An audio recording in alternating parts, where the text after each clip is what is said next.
There is one book in the Bible that has confused, fascinated, and even unsettled people for centuries: the book of Revelation. It stands as the final chapter of the New Testament, closing the entire biblical story with powerful imagery and a message that feels both mysterious and urgent.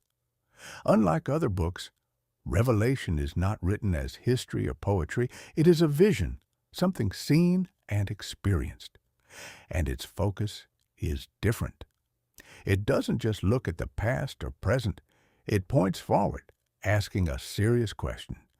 What if this is how everything comes to an end? The book is traditionally linked to John of Patmos, a man exiled on a remote island during a time when Christians faced persecution under Roman rule.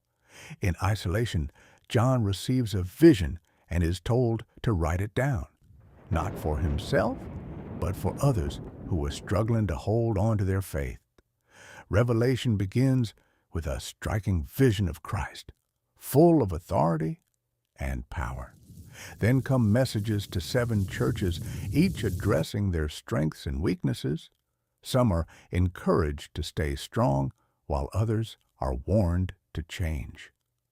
This shows early on that Revelation is not just about the future, it is also about how people live right now. As the vision continues, the tone shifts. John sees heaven, a throne, and a sealed scroll that represents the unfolding of history. When the scroll is opened, a series of events begins: seals, trumpets, and bowls, each intensifying the one before. These are often seen as judgments tied to human actions and choices. Along the way, powerful symbols appear: a dragon representing opposition, beasts symbolizing systems of power, and figures that reflect corruption and deception. These images are complex, but their message is clear.